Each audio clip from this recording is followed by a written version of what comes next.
one here is dealing with criticism, giving, and getting. All right? Now, criticisms are hard. Giving an honest critique means being able to see what the person lacks and then tell them without hurting their feelings. Taking criticism means looking over what was given and determining what the takeaway is. Now, what is a critique? Critique is commentary on a work that someone has produced. It doesn't matter if it's artwork, if it's clothing, if it's writing. Somebody has put forth an effort and they have put it in front of you to look it over. Constructive criticism offers a way for the work to improve. Deconstructive criticism offers a way to break down a work to improve it. And destructive criticism is just you being a dick. All right? Know the difference. Now, about giving a critique. The person really does want one, honest. All right? Yes, you can tell someone that you have a problem with, tell someone what you have a problem with and not hurt their fragile feelings. It is possible. If you actually looked at their work hard enough and long enough to give a critique, that is a compliment. Okay? If someone goes through and reads one of my pieces and goes, wow, okay, I didn't get that at all. At least they read it, and if they speak to me and say, I didn't get that at all, I can go, oh, okay, let's explore that. And then, 18 hours later, we've written a new copy together, and now you're part of the people that's doing this. And it's kind of a bonding thing. Anyway, yes. Yeah, along that, this has got to be, this is probably the worst, without a doubt, the worst review I ever had on fanfiction.net. Mm-hmm. They said, like, oh, I love your fanfiction, because they had all these neat characters, and here's here's a link with my fanfiction. This is a big long deal. And later on, I was talking to the guy. Yeah, what do you think about that?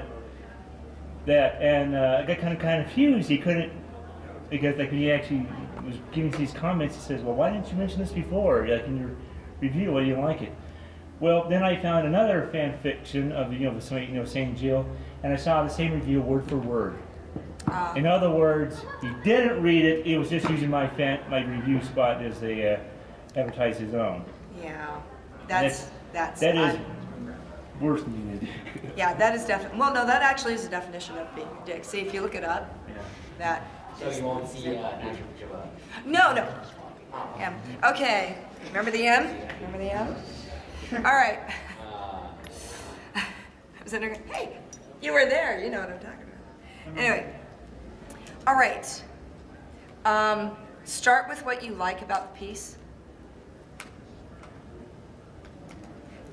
This should make you feel better about giving the criticism to the person, and be specific. All right? Don't say, I really like the way you use the English language in your book. It's like, that's nice. I wasn't writing it in French, so that's probably great. Thanks for the tip. But if you like something, I thought, like, for example, love Stephen King. I really do. He drives me nuts with the stupid pop-up monsters.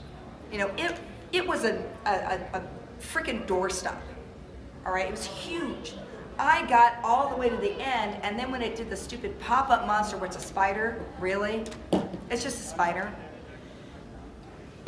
I've had Pennywise, played by Tim Curry, for the past, 3 weeks in this dang book, and now all of a sudden it's a freaking spider? Really? Tim Curry's creepy. Exactly, you don't need to go anywhere. I mean, spiders are creepy too, but unless you started with spiders, don't freaking end with them, you goober. Anyway, but I love his characterizations. I really feel like every single one of the characters that he describes in a book is like, yeah, I totally get that guy. Or, wow, that guy's a creep, but I totally get that guy. My favorite book of all time is Jaws by Peter Benchley. And every time I write a check, I will write, like, especially if it's a dollar amount and there's no change, it's like $15, and I scratch the line all the way through because of Peter Benchley. He, in Jaws, cites that Rose, who is the wife of the guy who works at the post office, whenever she writes a check, she'll just put a line because she feels it's an insult to write and no 100 cents. Like the person's going to try to steal some change from you by sneaking in 99 cents on a check. Every single time I write a check, I remember that tiny characteristic about that character. That's the only real mention that you can get of Rose in the entire novel. But he made that character real. That's freaking awesome. You know? So find something, and find something cool, something specific. Everybody does something that you just go, okay, that was awesome. Right? They may not have delivered anything else awesome, but you've seen something in the writing that's cool. Point out 2 or 3 problems. Any more than that, and you may be doubling up on trouble pieces. Okay? For example, if you notice punctuation problems, misspellings, and passive voice. A simple critique on that would be for someone to go through Word and correct all the little green squiggles and red squiggles. It's really not that hard. Okay? But that would take care of the grammar. That would take care of the punctuation. And if you just go through with a Word document, cut and frickin' paste the thing and look at it, you know, if it's not an original name or a country or religion or something like that that you made up, chances are that's going to take care of all of those problems. So you don't need to continue to harp on that. Passive voice, on the other hand, that's an important factor. For those of you that were at the last thing, this here is my book, and it is a first edition. The reason why first editions exist is because writers put something out and there are mistakes. This one doesn't have page numbers. The first third of it is written in passive voice. Didn't realize that until somebody read it, which they read having the hard copy and actually paying for it. And they read it and they went, yeah, you know, the first part, first third, was like written, there's a lot of passive voice. But then you turn a corner or something and it doesn't exist in the rest of it. And I went, so I went back into the document and looked for the word had. And just to find, replace had versus was.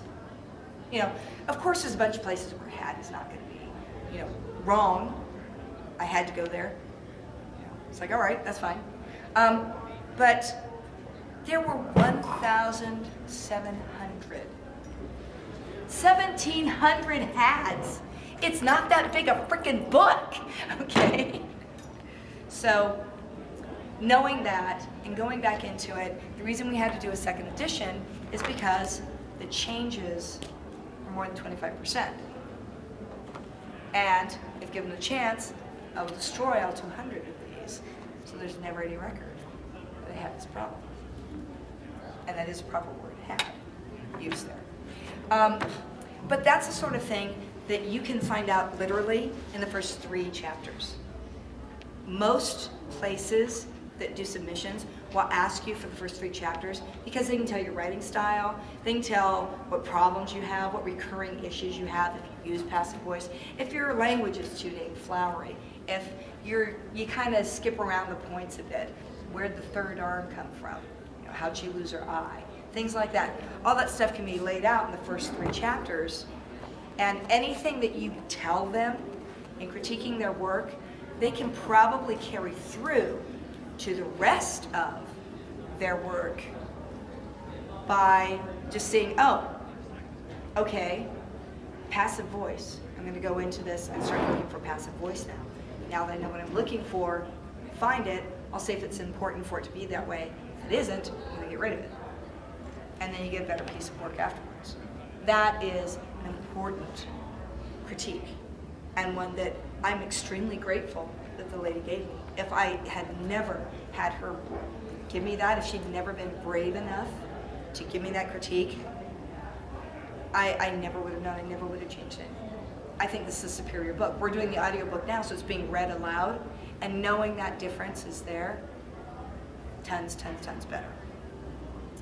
All right, finish the critique with something else that you liked, or what it made you feel, what you look forward to seeing going forward, or anything else positive to make certain that they continue in their endeavor. So This is what they try to call the critique sandwich. Okay, first layer, something positive that you like. Be specific. Then you've got your not so good thing, and then you top it off with something that's actually okay. Now, artists want to know what the piece made you feel, even if it didn't make you feel good. All right? Out there on our table is a picture of a gladiator in full, gorgeous gladiator armor, and he is hugging a little girl who is wearing a burlap sack. Next to them on the ground are some open manacles, and she has a bruise on her ankle. That poster tells a story. But when she made it, all she had was the guy and the girl, and she didn't have any background, she didn't have anything. And it was because we talked about it, and she got critiques, that the rest of the idea came to her. And she did an epic job. Showed it to the guy that's doing the reading for my audiobook, and he's like, wow, okay. Winona Nelson is an artist who does work for the Game of Thrones game. And she drew a picture of, it's probably two guys. It could be a guy and a girl with really short hair, but it's really tough to say because the one with short hair is like back to them. And the shadows behind and around them, where the light is coming from over here, shows people with bats, like this. The person being kissed also has a bat. So what's the story? That kind of thing is fantastic, but I'm pretty sure she didn't get there first. Things had to be talked through so that she could get that story down. You can't get there sometimes on your own, and that's why critiques are so vital. Now, taking a critique. When you do something creative, you will be told you need to grow a thick skin, right? Has anybody gotten that? All right. So are you like artists at all? Or do you just like giving critiques? Author. Okay. Groovy. Inspiring. Great, we're going to talk in a minute. Okay. So yeah, a lot of people say you need to grow thick skin. Not everybody's going to like your book. Not everybody's going to like your drawings. Not everybody's going to like your stuff. Okay, that's fine. I don't actually need to please everybody. You know, and one of the things that you try to do with that is go, well, I like the piece. And if I like it, there's 10,000 other people out there that will like it. It's just fact. You know, it doesn't matter what your freak is, there's a website for it, really. All right? So, they say you should grow thick skin, and not everyone, and the reason for that is because not everyone who critiques people's stuff has taken this class. Blatant self-promotion. So, you'll run into people who didn't examine your work, so they never read it, like he was saying. You've got people who just look at it so that they can hurt your feelings, or, you know, you've got people that don't, or worse, you've got people that don't want to hurt your feelings. That's just as unhelpful, right? Depends.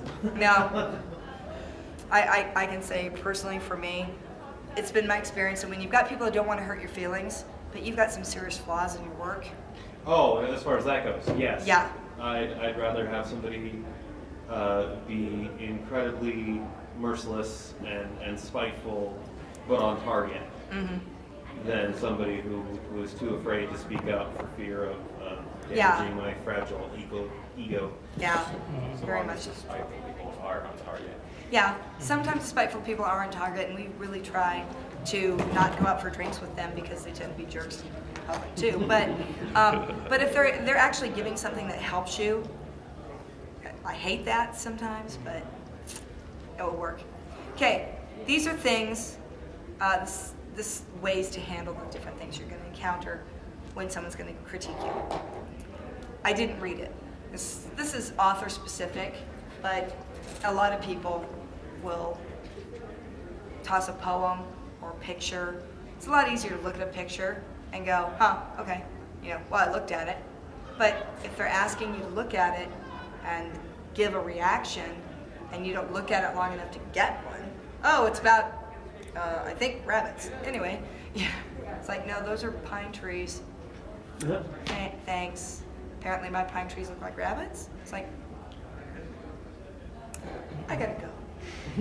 All right, so I didn't read it. This person has nothing to tell you outside of the fact that they didn't read it. All right?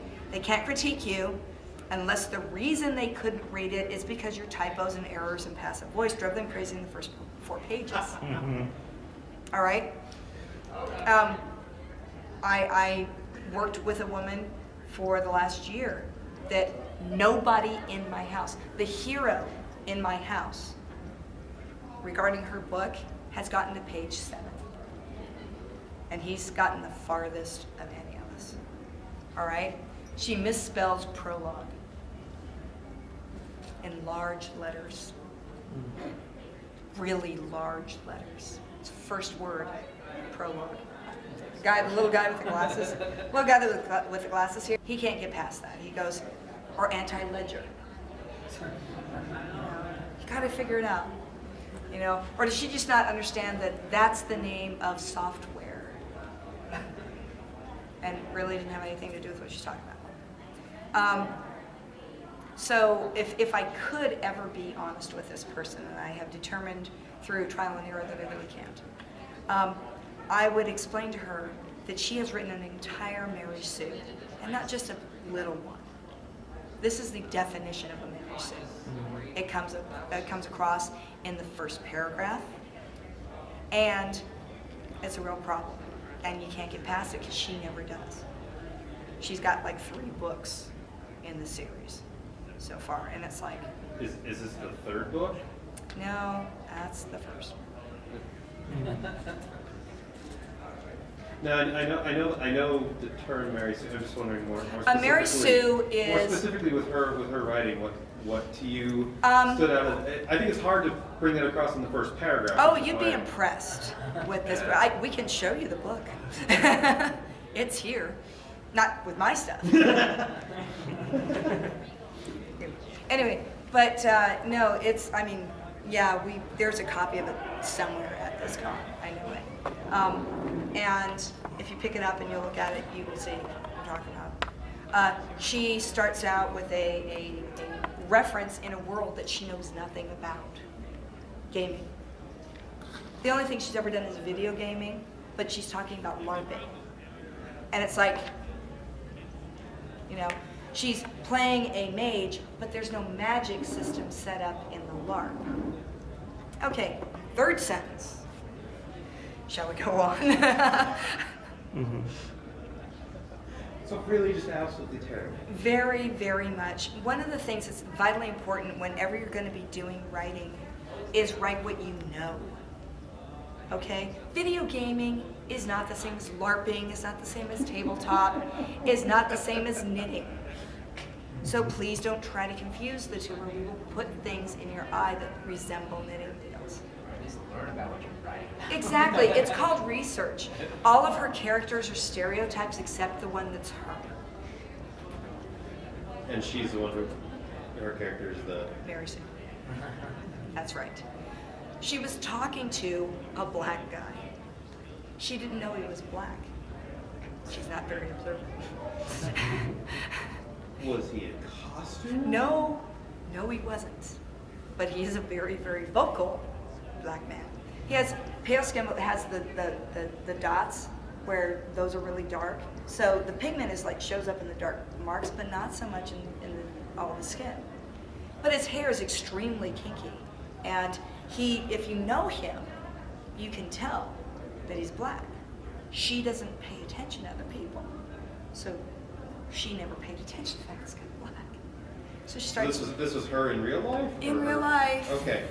And when she pointed out that what she did was she made the black guy, and I'm going, was his name Token? And the black guy in the group, she made him really well hung and promiscuous, because that's what all guys want. And I'm going,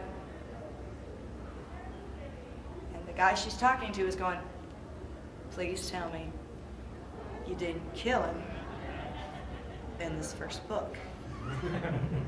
And she says, it's a very good death and very, very appropriate. And he goes,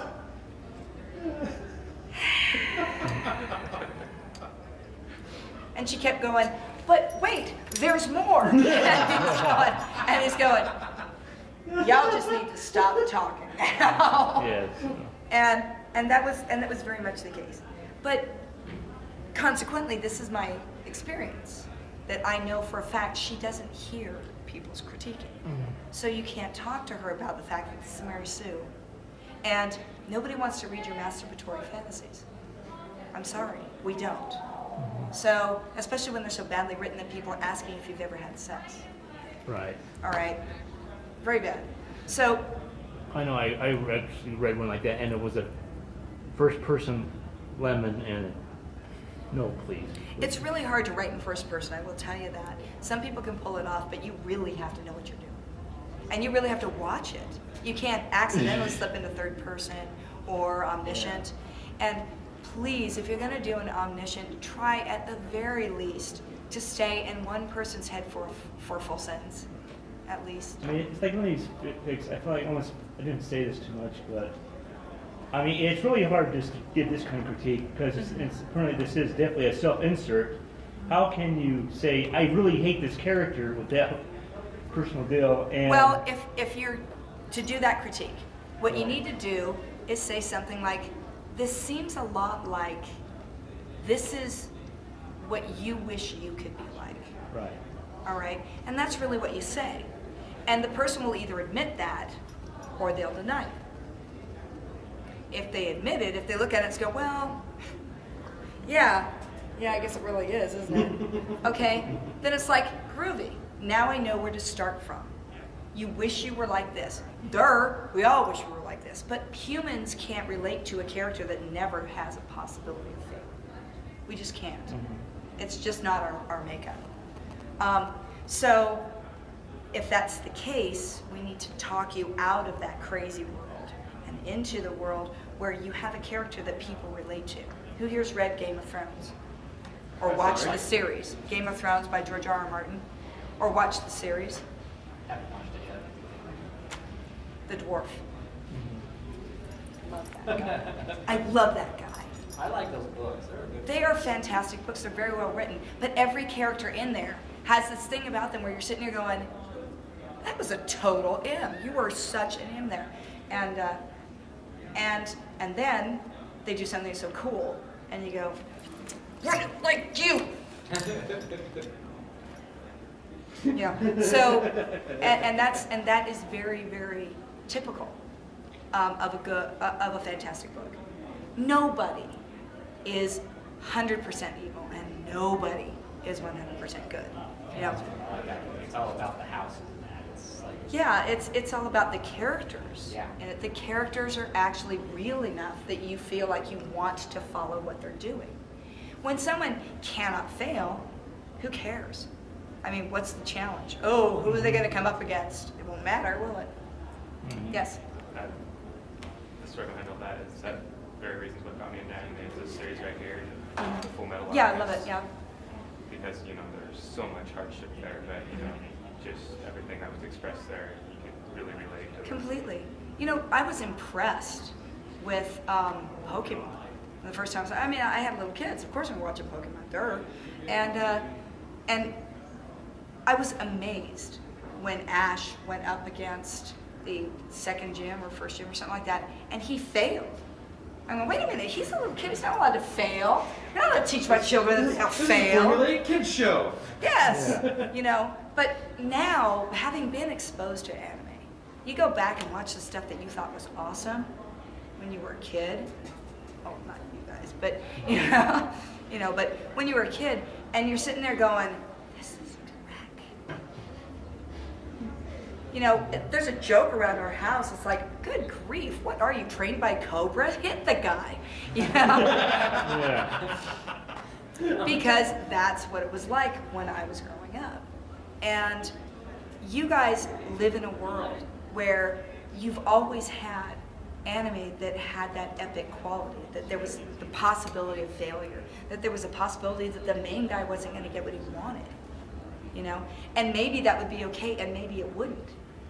But the first time I ever came across that as a thought process was Robotech, and that one, they killed a guy.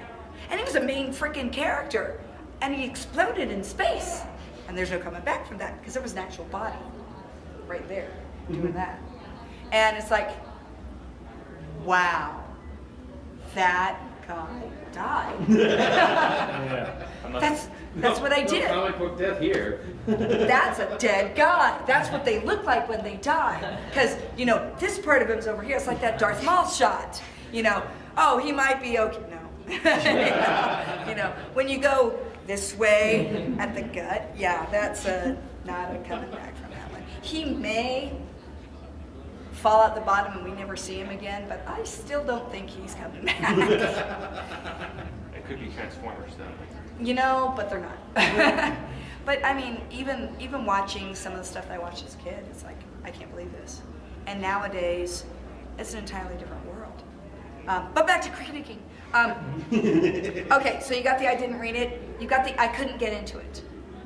All right, so if you've got a situation where I couldn't get into it, which is kind of what we've been talking about. I couldn't get into this person's story. Why? Now, you've got something to work with. This person actually has something of value to tell you. Thank you. Mm-hmm. You might need to pull some teeth on. Mm-hmm. All right? But you ask them to tell you where you lost them and see what they suggest and ask for advice with this person. Okay? Mm-hmm. We lost, with this woman's book, she lost John at prologue. Mm-hmm. All right? Because we're just going, you can't even spell the first word right. You're done. All right?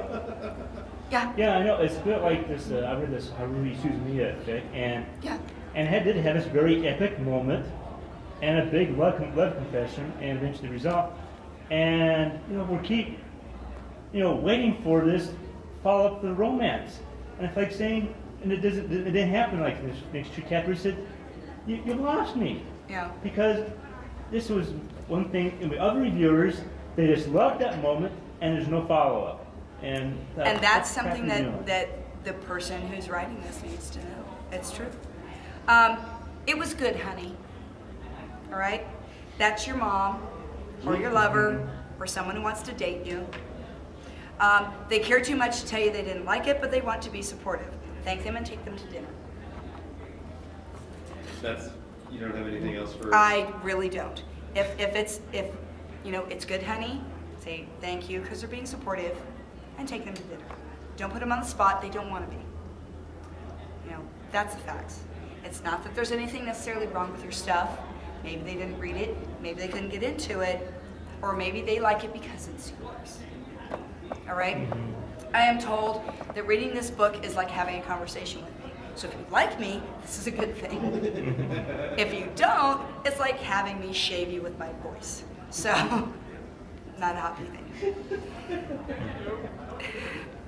I'm sorry, that was just a great metaphor. I have 5 ranks in craft disturbing image. There we go. It's really not my thing. Find out why they picked up your work and what they do like. Okay? Then ask what their favorite book is and why. Listen to them and pay attention to what they say. Turn it into a generic statement and apply it to your situation. For example, the stuff I was talking about earlier with Stephen King.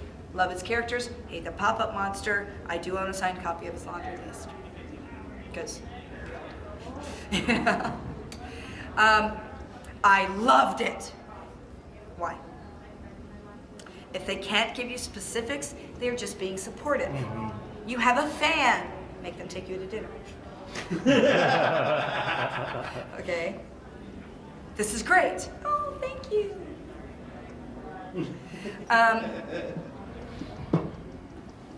Well, I like the characters, but I had a problem with the fact that the heroine lost an eye and we don't know what to wear. This is a good critique.